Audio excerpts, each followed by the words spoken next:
Today's episode is brought to you by Golf Kicks. Tired of wearing the same old pair of boring golf shoes? Not the most comfortable out on the course? Now you don't have to worry. Customize all types of shoes, from Crocs to flip-flops, sneakers to boat shoes.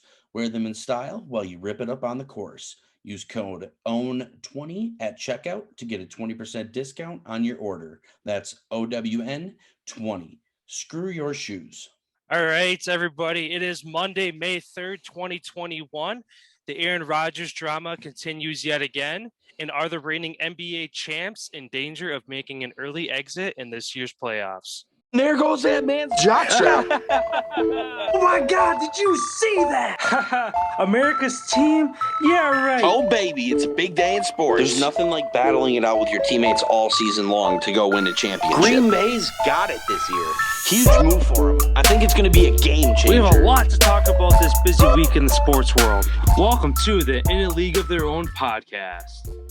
All right, again, welcome everybody. So, diving into it right away, what's the latest on Aaron Rodgers' situation in Green Bay? So the latest rumors have came out that Aaron Rodgers is adamant that he will not return to the team under management of Gutekunst. He's willing to weigh hardline options. That means holding out, missing camp, or perhaps retiring. Owner, CEO Mark Murphy, our owner, he says he is aware of Aaron's feelings towards the situation, and it looks like the ball is now in Mark Murphy's court. What do you currently think about the situation here going on? Yeah, I mean, again, it sucks to see. I know last time or on Friday when we talked about this, I kind of gave a little bit of a heated take saying Rodgers should get out of there, like fuck the Packers, that kind of thing. I mean, it doesn't sound like there's a whole lot that's changed yet. We'll kind of see what happens. Again, when you don't have an owner for a team that one overhead guy that makes all the decisions, even though Mark Murphy is the president, it's really a handful of guys that make a decision. And when you got people butting heads, you're not going to get a whole lot done. But unfortunately, this is one of those situations where the longer you let it just sit and not really do anything about it, Rodgers is eventually going to be the one that says, all right, you guys aren't going to make a change or do something about it, I'm out. Or he's going to basically make something happen. So, I mean, Mark Murphy's kind of been a quiet guy as far as being the top guy in the organization. With this whole thing, he hasn't really come out and made a lot of statements. It's more or less Gutekunst and LaFleur came out and was kind of seemed a little emotional about the whole situation, saying he doesn't want to take his head to that area right now to even think about what the Packers would look like without Aaron Rodgers, and him going into his third year, of course, being a young head coach in the league, to go from having arguably one of the greatest quarterbacks to your team falling apart in one season. I'm sure he wouldn't want to deal with that either. But for the most part right now, it seems like the storm has settled a little bit at least. Hopefully some more comes out this week, and hopefully it's better news than kind of what happened last week. Yeah, and what really has came out over roughly the past hour, getting to tune into the Pat McAfee show, shout out Pat McAfee show, and AJ Hawk, who's on there. AJ said that he basically thinks that Rodgers has a 0% chance of retiring. So that is some settling news for Green Bay fans. He basically made the point that he's just played the best year that he's ever played of football, and how competitive he is of a guy and wants to win. How you think that he'd really retire in the fucking prime time of his career. And he just said that he doesn't think that there's any chance. But obviously he said never say never to anything, but he personally believes that there's 0% chance that Rodgers retires. And then he also, one thing that he spoke about was he thinks that the rumors of how Rodgers said it's either Gutekunst or me type of thing, he thinks that's all a lie and thinks that's all bullshit. What do you think about that? Yeah, I mean, it definitely doesn't seem like if you'd have said, "Oh, Aaron Rodgers said this 3 years ago," I would have believed it, because again, back then the media had him out to be this this douchebag guy and the whole thing with his brother being on The Bachelor and he doesn't keep in contact with his family. The media was just writing this narrative of Rodgers looking like a really bad guy when really he just keeps himself, puts his head down, grinds every year. Super chill, meditating guy. He doesn't go out and get in trouble. He'd rather sit at home, watch a documentary and drink some scotch. Like he's just one of those kind of guys. So I don't buy it either. Again, I think it's just a lot of these things you see is sources say. It's these reporters that won't put a name to these things because a lot of them are probably bullshit to the point that they don't want to say, oh, this player or this coach said this thing, and that coach comes out and says, I don't know who this person is, I never talked to them. That destroys their credibility as a reporter. They're out, and then good luck trying to find a reporting job for any other team because you already have that reputation for yourself. But they're able to find that loophole of, oh, sources say. And when people ask them, oh, who's your source, they're like, oh, I can't say, when really it's just a fucking picture they're painting in their own head, trying to get clicks on their stuff to make them more popular. So yeah, I don't buy that. Roger said, "Oh, the GM has to get fired or I'm out," especially because he's only in his the GM's only going into his third year here. So, and the Packers have been trending up since Ted Thompson's been out and he came in. So, just as a whole, wouldn't it make sense for him to leave, nor would it for Rodgers to say something like that. Yeah, absolutely. And then what do you think about these two things? It was pretty interesting to hear AJ say these two things. One, the whole contract situation with them not extending him. That has not weighed really anything on this whole situation with where they're currently at. And also the Jordan Love pick was also no real issue to this situation currently that they're in. Basically what this comes down to is just poor communication between Green Bay's front office and Aaron, and basically how they want to use him, kind of where they want to go with this current situation. And like draft day, I think it was, or maybe it was over the weekend. Mark Murphy came out and said how they want to involve Aaron in all personal choices going forward, like personnel choices and draft picks and stuff like that going forward. So that, I mean, that's a good first step in the right direction. But I also think that we have a long way to go because the two biggest reasons what AJ speculated that he thinks were the two biggest sticks in the mud here was one, how he wanted to get Will Fuller and so did Matt LaFleur. And then they go and they choose not to go get him. And the biggest issue was Rodgers coming out and saying how much he likes Jay Kumaro and how he was looking forward to play with him. And the next day they cut him. And without even telling him anything. And Rodgers, when he doesn't come out in the media and talk about all the receivers that he's got on the roster, he's only talking about the guys that he's throwing to and has a connection with. So he was clearly looking forward to throwing him the goddamn ball at wide receiver 3. And we go and say, oh, fuck you, kind of like right behind your back, whether it was money reasons or whatnot. But still, you need to communicate that. Like, look at the Bucks. Second round, they draft a quarterback and they still called Brady and just let him know, like, hey, bud, we're just going to take him, just to let you know. And it's just like, just give the guy a peace of mind, especially for how much he gives and has gave us Packers fans. You'd love to see him and Green Bay, make things right and mend this thing and go win a Super Bowl. Like, they did a hell of a job in the draft. They really addressed all their major needs that we really did need. And the one thing that we really could do to kind of like go over the top and maybe say, hey, Aaron, we know we really fucked up and we really want to make things up to you. We're really going to try our best to try to get Julio. Like, no matter what we have to do, we're going to try our best to at least try to get him. Whether or not it works or not, you at least got to try to go get him or go get someone, because I feel like we need a solid number 2. The guy that we did get in the draft, he's going to be a solid slot guy. But we need a number 2 opposite of Devontae to free him up with some double teams because he gets doubled a lot. Yeah, and it's crazy you say too with kind of, again, with the draft finishing up this past weekend, there is a I guess 2 points I want to bring up. I see a lot of like analysts and stuff kind of rating the draft. A lot of them having rating the Packers at like C minus, D plus kind of draft grades and stuff. And it's like this is actually a year that I finally put them in the B range. Like I'd probably put them at like a B minus for like their draft. Obviously, if they would have picked a receiver in the first round, I'd probably put them close to that B plus A minus range.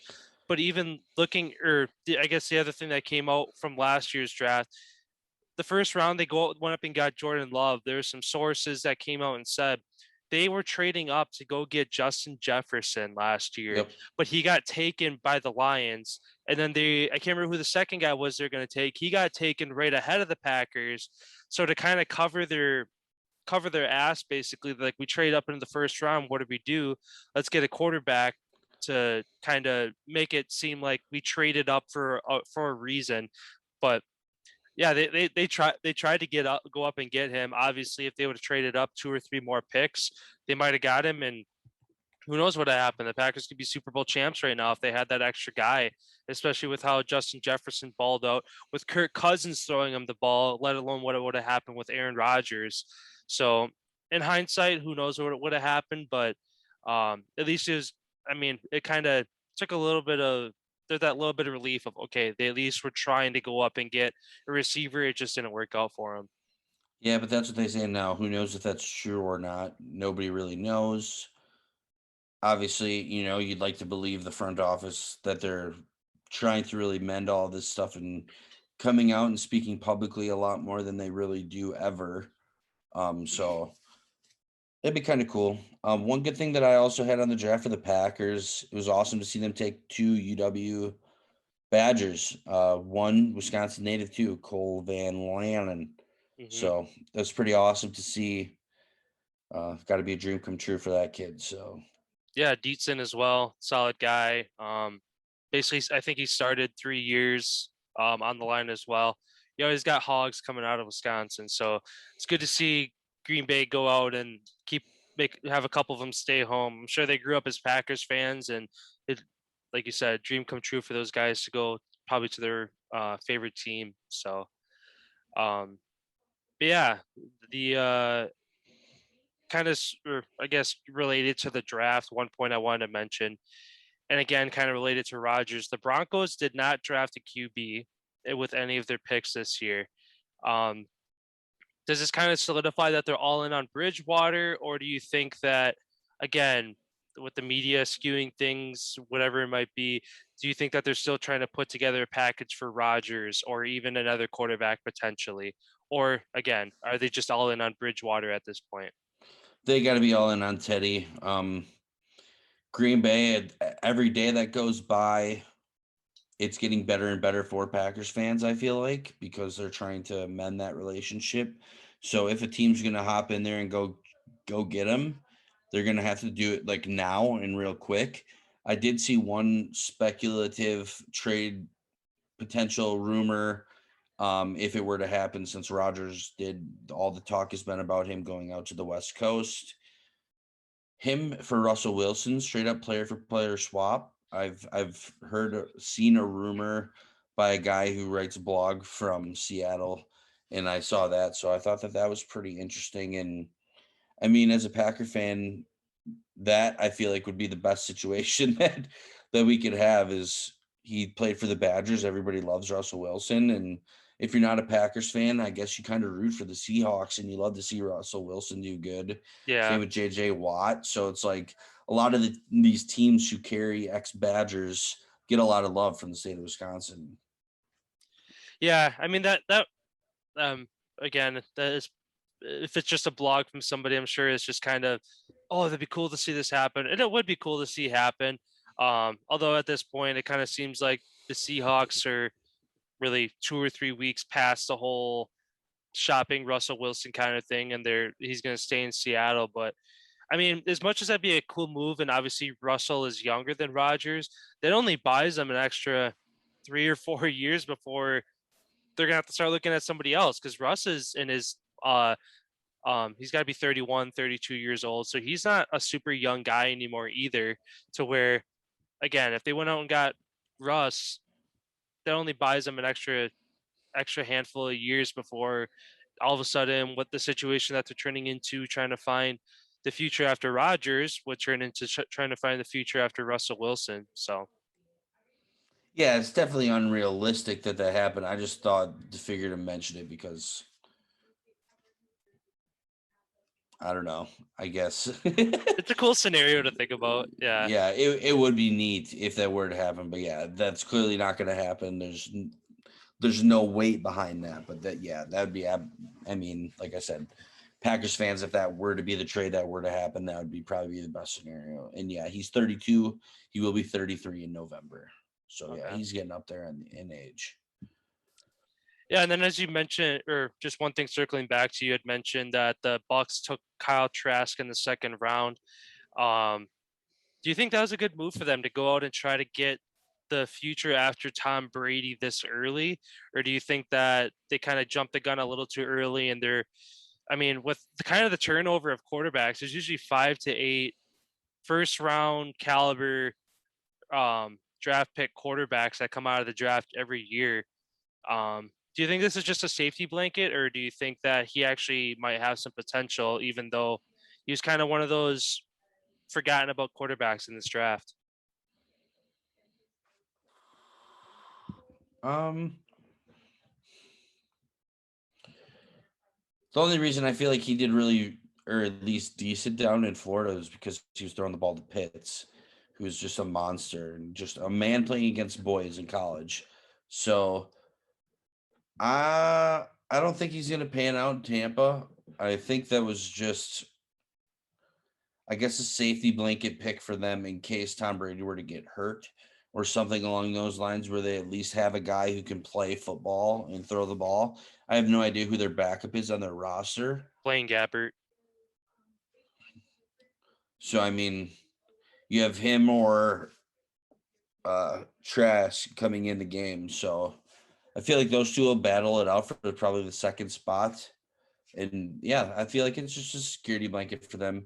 Teams down the road, like you may not get a shot for 3-4 years.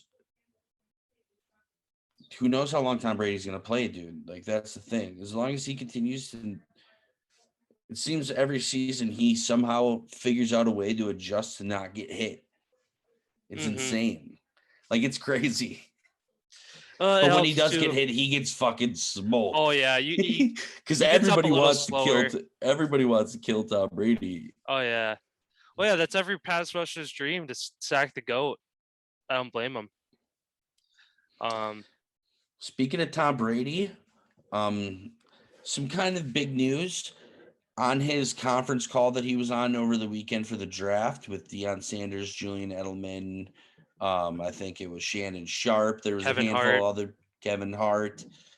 He hinted at potentially Julian Edelman coming down to Tampa, and how Julian basically retired because he was in the same situation that Tom was in, and Gronk didn't really know how to tell Bill, like, hey, I want to go down to Tampa. So do you think him retiring is a move to get him down to Tampa, whether it's this season or he lets him heal up like Gronk did and come back next season? Do you think he is in Tampa with Tom Brady one more time?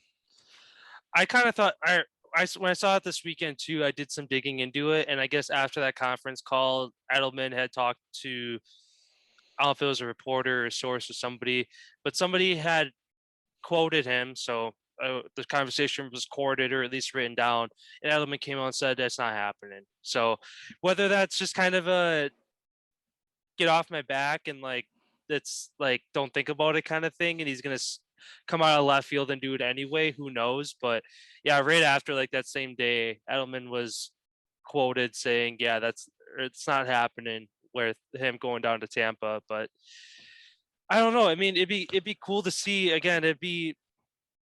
Tampa, or I don't know. It's not going to be this year. No, it's not going to be this year because he did fail that physical. So clearly he's not healthy enough. And that's why I said the whole Gronk thing.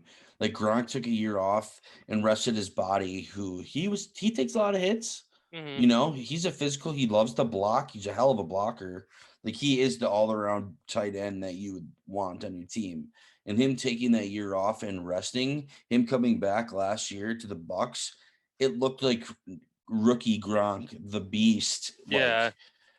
here he is again. You know, who's gonna stop him this Yeah. like Julian Edelman could easily be in that same position. I know he's a little older than Gronk is, obviously, so it'd be a little tougher, but who's to say that he doesn't come in just on third down, the third down specialist, fucking Tom Brady, Edelman connection, and the little boop, boop, first Yeah. down. All right, come out of the game. Yeah. I mean, and kind of thinking about it too, that especially with all those players that they re-signed, bringing back all 22 guys, basically all in 1-year contracts. If Mike Evans has a baller out year, or balls out and If has a anyone year, does. if Chris Godwin does, if Antonio Brown does, they're not going to be able to afford to keep all those guys. Edelman would definitely be a cheaper option to bring out of free agency and bring it to Tampa. So yeah, it'd be interesting definitely next year to see, because the Bucks, there's no way in how they're going to be able to keep all those guys with yes, the cap space is going to go up, but also the players are going to be demanding more, and so they'd maybe be able to keep 2 out of those 3 guys I mentioned, but to fill that third spot, I think Edelman could potentially fit that spot. If he doesn't, I don't think there's no talks of him ending up in like a booth or as an analyst or anything like that. Early talks of that at all. So who knows what he plans on doing with retirement? Maybe he just stays in shape and waits for the call next year when he's healthy again. Yeah, I really believe that that is a possible thing that can happen. Not this season, and then how you talked about Tampa. Look at what Kansas City did in the same type of thing, except for they have their guys on long-term deals. So I do believe that Tampa, it is possible for them to keep everybody if everybody is willing to take less to keep on. That's the only way that any team in the history of any sport ever is how you keep a team together, because every season, obviously, besides the COVID or any other pandemic that were to arise or a lockout that would affect the season, any season beside those, your revenue is continuing to go up because it is a business and it is about making money. So if you're not making money, you're not going to be hanging around. So you have to continue to make money. So everything's going up. So yeah, everybody can take a little bit more, but nobody's going to be the guy that fucking eats half the pie and leaves half for the rest of the team to eat. You know what I mean? So the situation that they have down in Tampa, it seems like that's what they have, where everybody's like, I love playing with you. We have a great thing going on here. Bruce Arians is the guy. Let's continue to have fun and continue to win. As long as Tom's there, I feel like he really changed. We get to see the fun side of Tom now. Mm-hmm. I feel like on social media, having fun, doing a whole bunch of stuff. Like he finally gets to express himself and be Tom Brady. And don't get me wrong, he's probably one of the most fierce competitors of all time, because you see him. There's like a flip in like that game that they lost where he fucking was screaming at everybody on the sidelines. What do?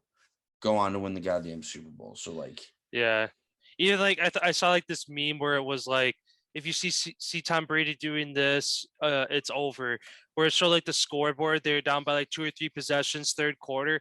Brady's sitting on the bench with his head down, and he's just like meditating or just like getting pissed off. And it's like if you see that out of Tom Brady, it's like it's over. I think it was like, I think one of them was the 28-3 comeback in the Super Bowl against the Falcons, and like 2 of them were against from this past year in games they lost that they came back and won. So, like you said, he's definitely a fierce competitor, and kind of think about the whole Tampa situation. It seems like nothing could go wrong, and I guess the only the one thing that I was just thinking about that would go wrong with that situation is all those guys got to basically keep taking 1 to 2 year contracts, because the second Tom Brady's out, that team's going to fall apart essentially. So the way that, unless they find a way to bring another quarterback in like they did Tom. yeah, but also by the way, or the way that they're all taking 1 year contracts, yes, they're all taking less money. Yes, they're taking it year by year, But at the same time, you take a 1-year contract, you go out, tear your ACL, you like have a devastating injury. You're putting your career at risk because your 1-year contract's up. Your stock is going to go down because teams aren't going to want a guy who just came off of a season-ending injury. So that's the only downside to all these young studs in Tampa. Yes, taking less. Yes, having 1-year contracts, but still basically being guaranteed to at least have a run at a Super Bowl. If the injury bug comes at you, that team turns into a dumpster fire real quick come next year when they're trying to re-sign a bunch of guys who are injured or guys who want that money when the cap space goes up. Whenever you're going to be seeing all these record deals around the league, you're going to see guys out of Tampa not getting that if some of them get injured. Again, that's a big if that happens. Obviously, if things happen just like they did this past year, that's fine. But then also after Tom Brady leaves, if they can't replace him with a young stud out of the draft or another veteran quarterback from around the league, that team goes back to its 4-12 shape, and it's kind of as quick as it came, it leaves. Yeah, injuries, that's one thing that'll do any team in is injuries, obviously. But I still feel like, I don't know, man. We've talked about it before. Winning a Super Bowl guarantees you money for the rest of your lifetime, basically. So taking a 1 to 2 year deal and risking it to win a Super Bowl, you've already won one. So that's one thing that you already have for the rest of your life. You win 2, you win 3. If you win 3 Super Bowls in 3 years in your NFL career and you're done, arguably greatest player of all time. You know, you win a Super Bowl every single season. You know what I mean? So it's completely worth it for those guys, especially if you're making a run. Obviously, people think that it's all about once you're in the latter half of your career, you want to find the playoff team, and that only happens for the Hall of Famers. The guys who are Hall of Famers are the only guys who really get that option and get to say, the team goes, okay, man, I realize you're one of the greatest fucking players of all time. Where would you like to go and try to win a championship before you retire? Yeah. Like, that's what happened. Like, everybody else, you don't have that option.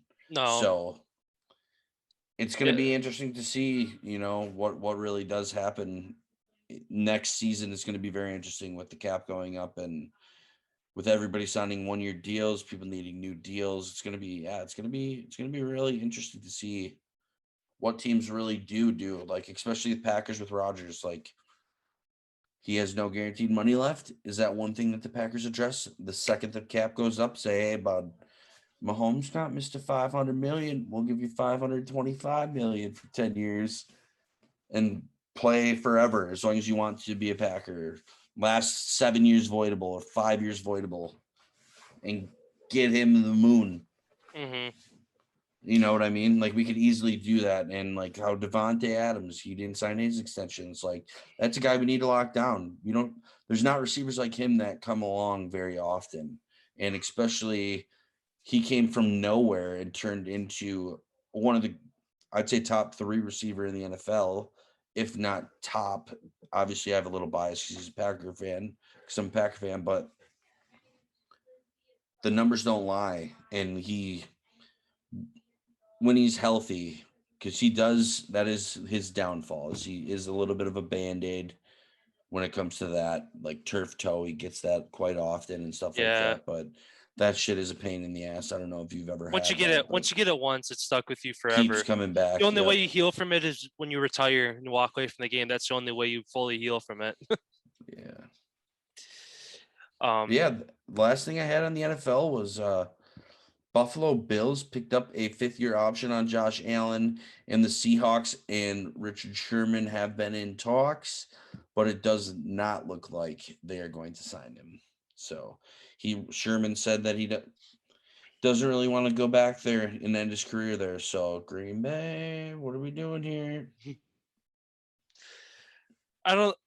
I kind of lost faith in that whole thing after they re-signed Kevin King, and then looking at them going out and getting 3 defensive backs in the draft as well. Unless one of them fall through. We got to get rid of Kevin King, dude.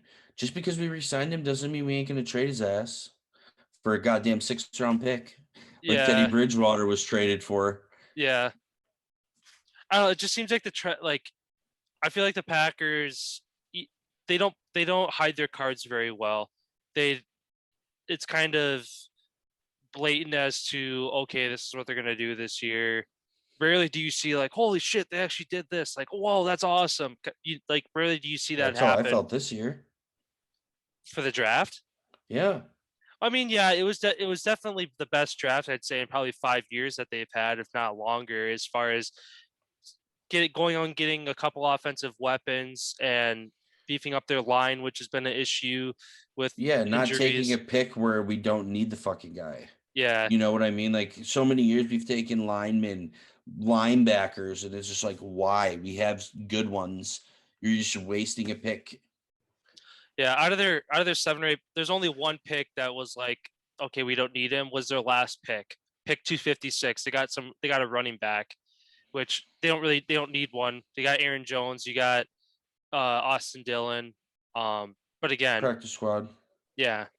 So again, if your last pick is if your most useless pick is your second to last, because yeah, pick 257 was the last pick, 256. Yeah. So they had the second to last guy in the draft. At that point, there's not a whole lot.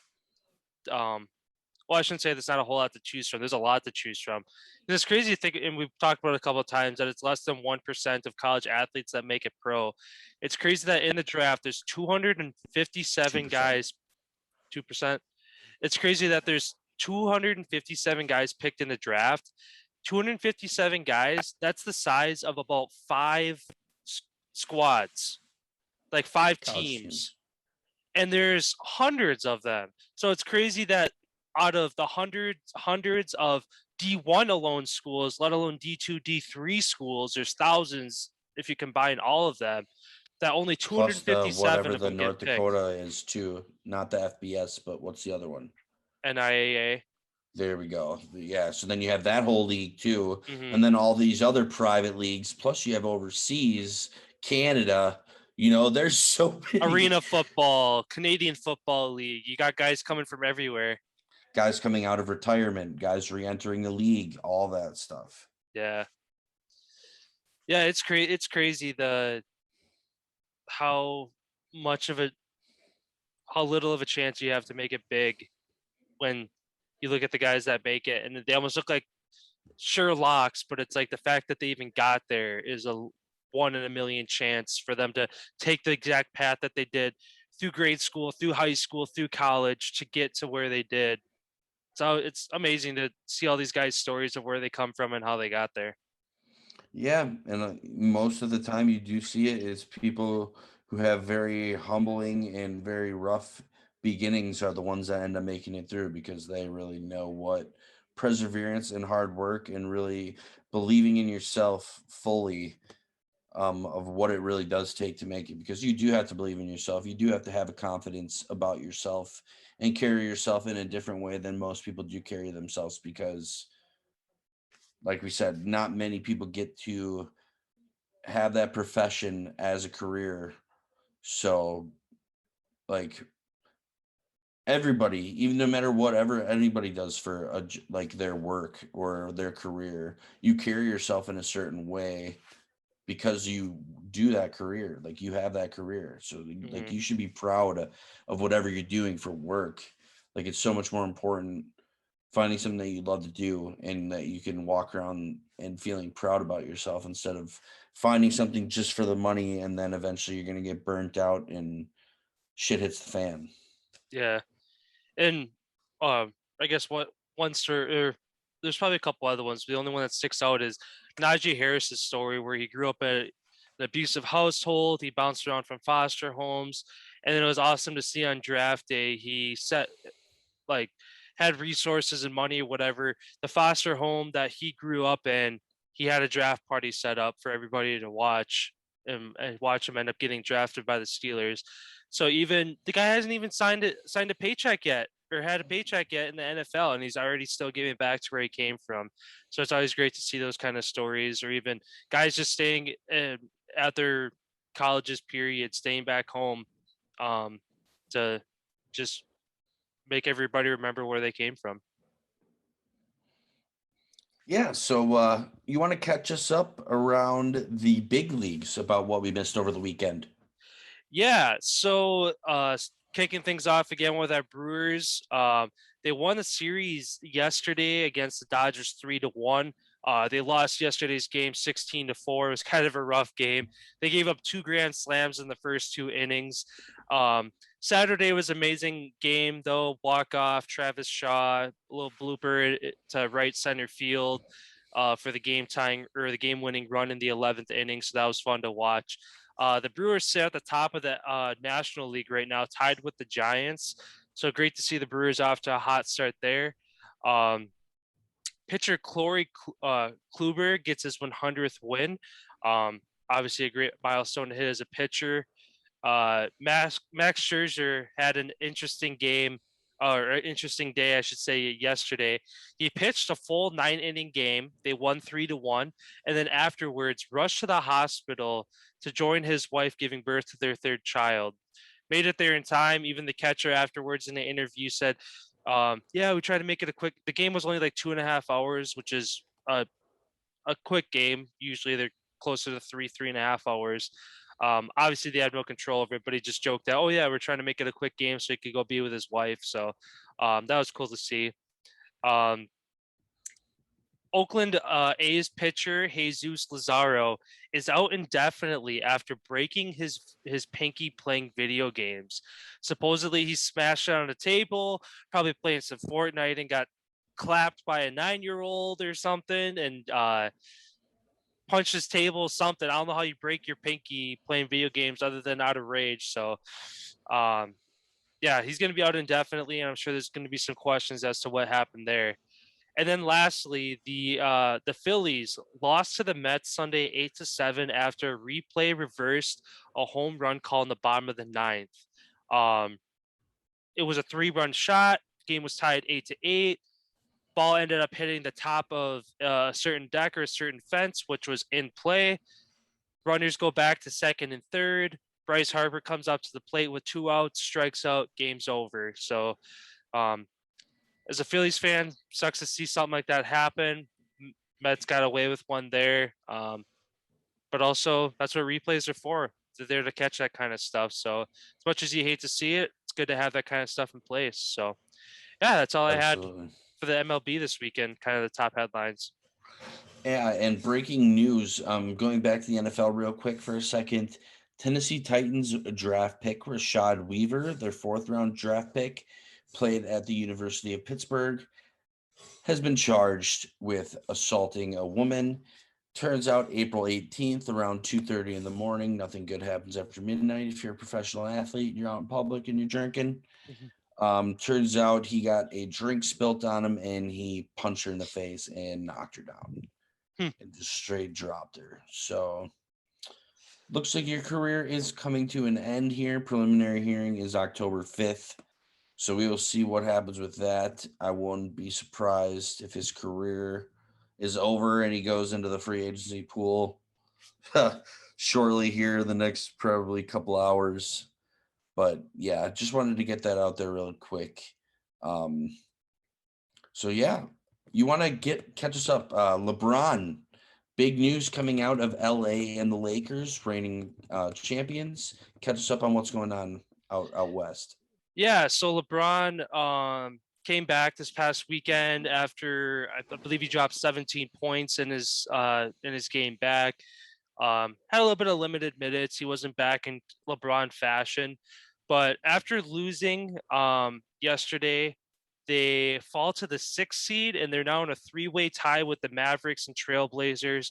Mavericks are at the 5 spot due to tiebreakers, and the Lakers are ahead of the Trailblazers due to tiebreakers. Last time we talked about this, I remember you said that the Lakers are going to hang on. They're going to find their identity. They're going to stay in the top 6 and out of the play-in tournament. With 8 games to go, 1 more loss, and the Trailblazers win puts them in that 7th spot and in the play-in tournament. Do you still think that they're going to hang on, or do you think that reigning NBA champs are going to take an early exit this year? Is it 7 through 10 in the play-in, correct? Correct. Yeah, six and higher, you're safe. And they have how many games left? 8 games. 8 games left. And all it takes is one loss and one Trailblazers win and they drop a spot. Yeah, but all it takes is for the Mavericks and the Trailblazers to lose and them to win, and they're in 5th. Yeah. They hold on. Top 6. LeBron ain't gonna let him lose.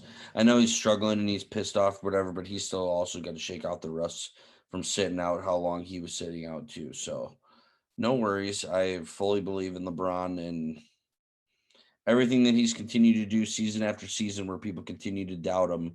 He's kind of like that Brady effect where once you start doubting the guy, he just shows you, okay, you don't think I can do this? Bam, watch this. Yeah. Kind of an interesting take too. Last year at about this time when the Lakers were the 1 seed top, just they were on the way to their NBA championship run. LeBron had kind of spoke out about, they need to kind of establish something for the lower teams to kind of have them play each other to give these guys a chance. And then yesterday he says whoever's idea it was for this play-in tournament should be fucking fired and like should like get the boot. So do you think that's just a matter of frustration for him where literally a year ago he was saying that the NBA should come up with ideas for these lower teams to have a chance, and now that the Lakers are one of those lower teams, now all of a sudden he realizes, oh shit, our season could literally come down to one game. So now that stress is just added to him and now he's kind of changed his mindset on it. I feel like he's just trying to get all the focus off of the Lakers and their struggle right now. And he's trying to get conversation elsewhere so that their team can get back to what they're doing and play basketball. So I just think that's him just coming, deflecting the noise, keeping it all out of the building, and deflecting it. Like he's done his whole career, he's really done a great job of speaking publicly and being out in the media. So round of applause. I'd give him a round of applause for how he's handling the situation. And that's exactly, kind of give a little bit of a spark to the team. Like, come on, fellas. Yeah. Yeah, no, I definitely agree. LeBron's always He's players one get of the greatest frustrated. athletes ever who speaks in Yeah. front of the media. Like you could tell, like Very guys, polished. like guys who are frustrated can handle it like very professionally, and he's always been a very professional guy. You can't really take his words out of context. He's always, again, like you said, trying to switch the narrative on the media and not let them get the words out of him that they're looking to get out of him to try to stir some shit up in LA. So yeah, good for him to kind of keep his head on straight, and again, still trying to fight his injury. And with his injury as well, he had said that he doesn't think he'll ever get back to 100% in his career. So again, the guy's old though, so you sustain an injury like that later in your career, especially an ankle sprain. Sprains are almost, or you're better off having a clean break and let it heal back. Sprains, that shit gets inflamed and keeps coming back time after time after time. It never really goes away. Again, one of those injuries that the only way you heal from it is retiring. So we'll kind of see how that plays into the playoffs for him. Yeah, 10 minutes ago, report LeBron James expected to sit out Monday night to rest sore ankle. Like I said, and you just said, I don't know, have you ever experienced a sprained ankle before? Not that I remember exactly. I know I rolled it a few times, but then it's like, okay, the next day you're fine. Not to the point that it has you out for days or weeks. Yeah. Over the course, I could say sprains are definitely worse than a break. I've played football games and hockey games on a broken foot. And with a sprain, it is so much more unbearable because, like you said, it's not just the bone problem. It's all the tendons, it's all the nerves, it's everything. And it constantly, yeah. And if you're an active like he is, how they're on the push, to make the playoffs, he doesn't have time to rest that. So, yeah, he ain't never going to get back to 100% probably ever for the amount of practice and stuff that he does. An ankle is something that you're always on and you're always walking around. You know what I mean? It's not like you can avoid walking for a long time. So, And then the other NBA point I had, our Milwaukee Bucks take down the powerhouse Nets yesterday, 117-114. I got to watch the second half of that yesterday. It was a great game. Giannis put up 49. Durant put up 42. Nets got the ball with 3.5 seconds left at the end of the game, called a timeout, drew up a play. Durant got a really good look at the top of the key, like 2 or 3 feet behind the 3-point line, and came up a little short on the rim to tie it up. So great game to watch down the stretch. Obviously, Giannis and Durant going at it. It's nice to see Giannis get a poster over Durant on a nice dunk at one point. Especially again with Durant and his kind of antics off the court. It's nice to see him get his mouth punched a little bit once in a while on the court. Both teams are off today, and then they're back in Milwaukee tomorrow for again another potential Eastern Conference Finals preview. So it'll be great to see what happens there. If the Bucks win Tuesday, they move to only a game behind the Nets.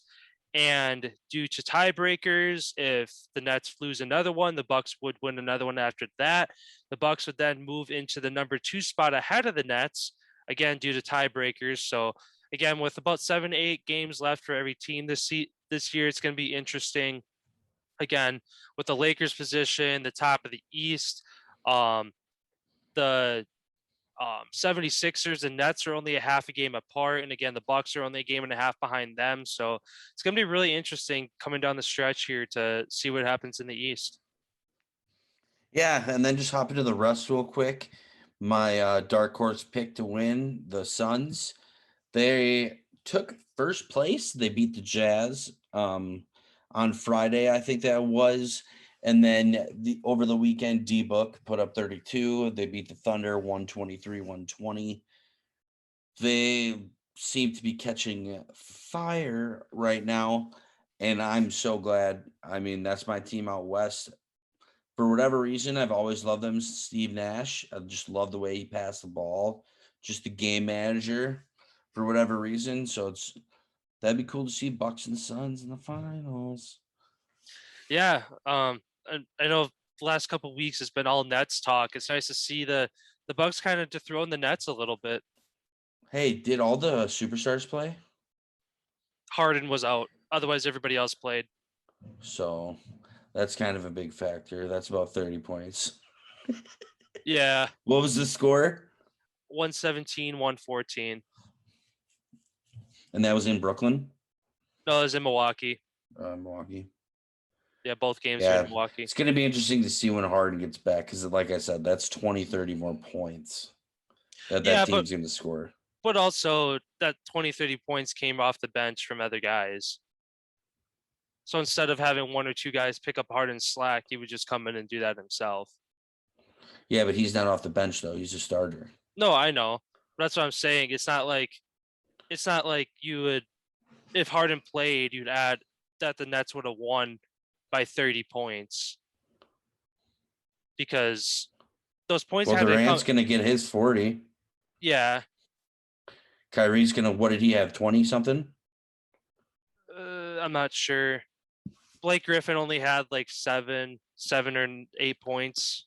He's more of a defensive guy. He's not too much of a scorer anymore. But I think he only played like 11 minutes too, so he didn't even play a whole lot yesterday. But yeah, that's crazy too that the Nets or the Bucks only won by 3 and Giannis put up 49, one shy of 50.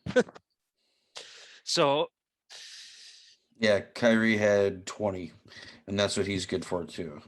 So those are those 2 guys right there. Like I said, doing what they do, that's 60 points pretty much guaranteed from those 2 every night.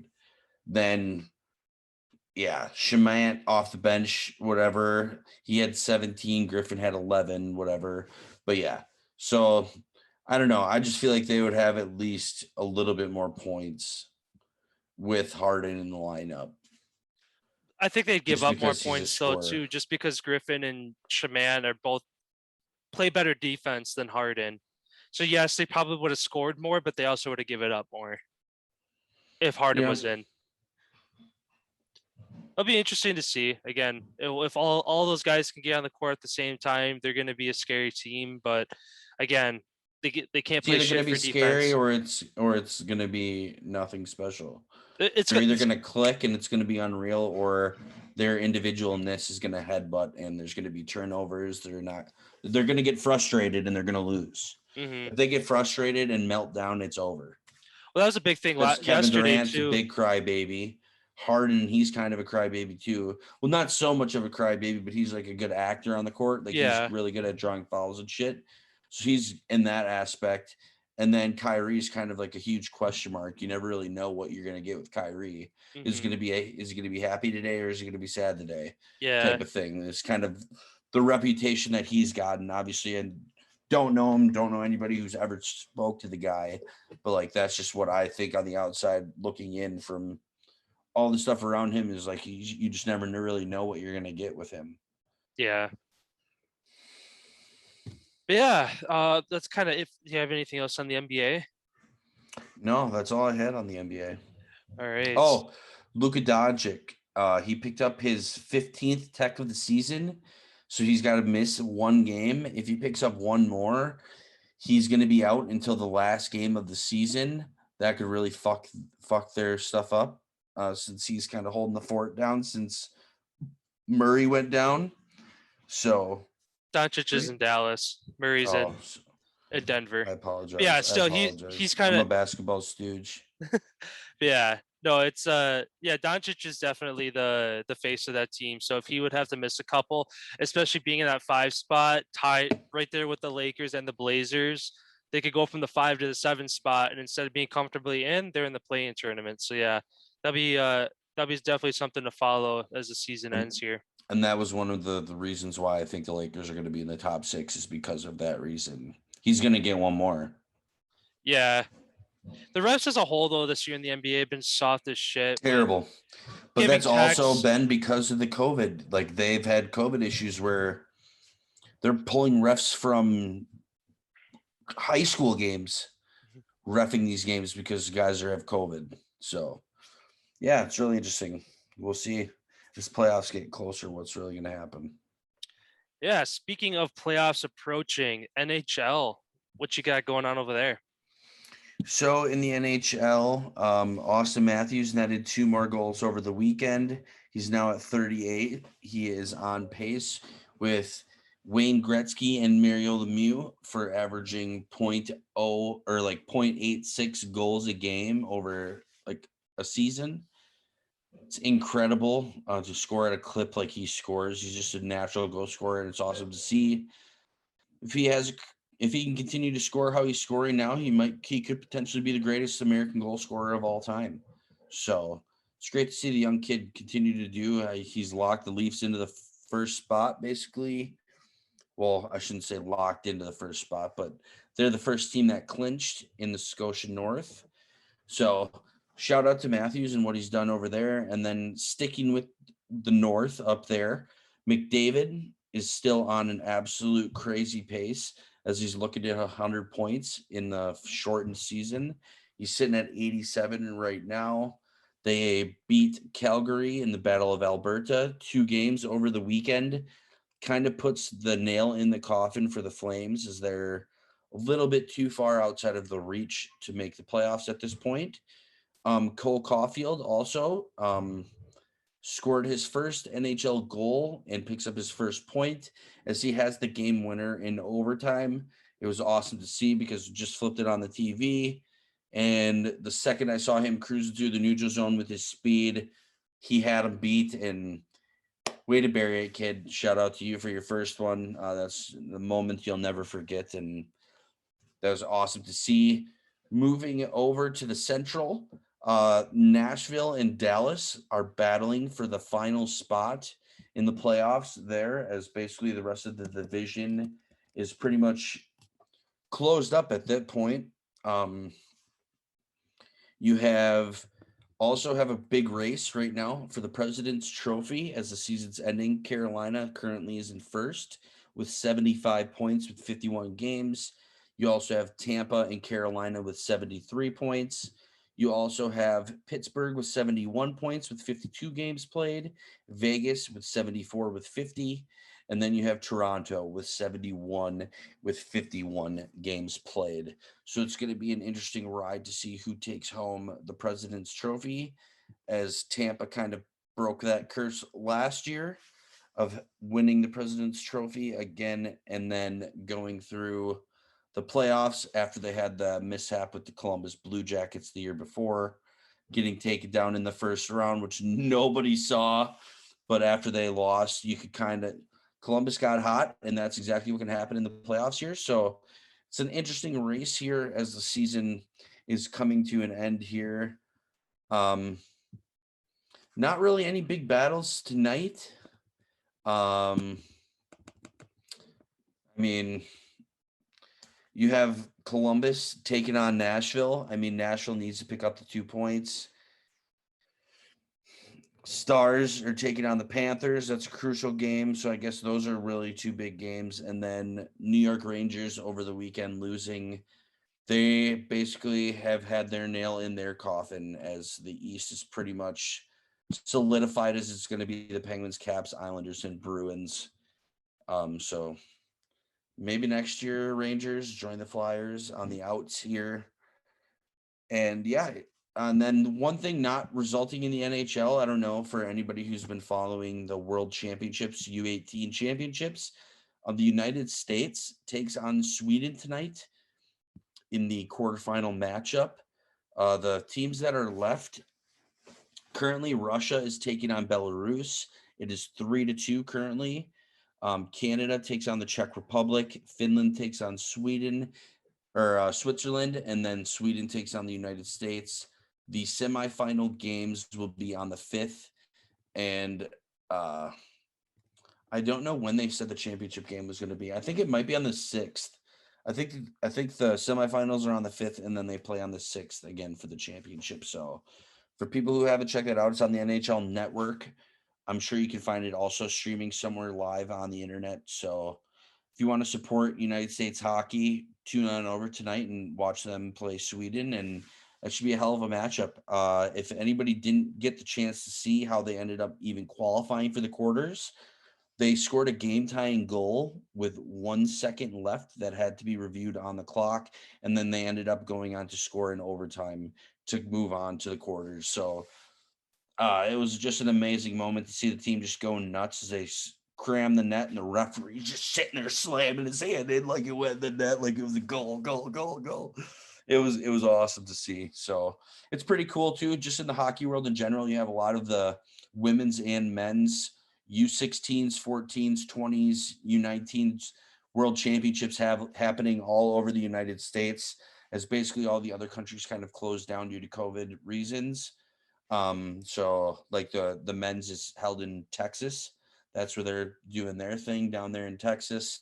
So yeah, it's kind of cool to see going through these feeds and seeing all this all this great hockey, because normally it's kind of spread out during the season, but with this whole pandemic, it's kind of all piling up here where you went Frozen Four into the World Championships. Now you're going to go right into the playoffs to the Stanley Cup. And then the season's predicted to start 2 weeks after it normally would start, and they're going to do a normal season for next year. So going to be pretty cool. That's really all I have for the hockey stuff. I mean, really, I don't want to bore you guys to death, because I could talk for hours about hockey stuff, but that's just the main points here. And as we get closer to the playoffs, like I said, we're going to put together some sort of bracket challenge for you guys that you guys can participate in and potentially win something that we haven't announced yet, but opportunity to win something from the podcast, and definitely you'll get a shout out. Yeah. Yeah, that's all I had for today as well. Again, thanks to everybody always tuning in, showing some love on the socials. Again, you can find us on TikTok, Instagram, Twitter, again, here on YouTube. If you want to listen to us, Anchor, Spotify, Google Podcasts, Apple Podcasts, basically you'll find us by accident if you're not looking for us. We're everywhere. So again, thanks to everybody for stopping in. The rest of the week is going to be kind of looking the same here. We might have a potential interview for you later in the week. Again, Jake Adams comedian, actor, and golf connoisseur. Plan to have him on either this week, end of this week, or early next week. Again, gonna figure out the details on that, but as soon as we do, we'll be sure to post it, and stay tuned for that interview. It's gonna be a great one. Yeah, and we also have something else in the works, hopefully, that we could be bringing to you guys soon here. So that's also some exciting news. We're not going to release that yet. We're not going to give any hints or anything until the deal is done. But yeah, we have something else that's pretty cool that we're really both looking forward to and hoping that it goes through for us. So that'd be really cool. And yeah, I got nothing else to say. Have a great Monday, everyone. And I hope you come back and see us tomorrow. See you tomorrow.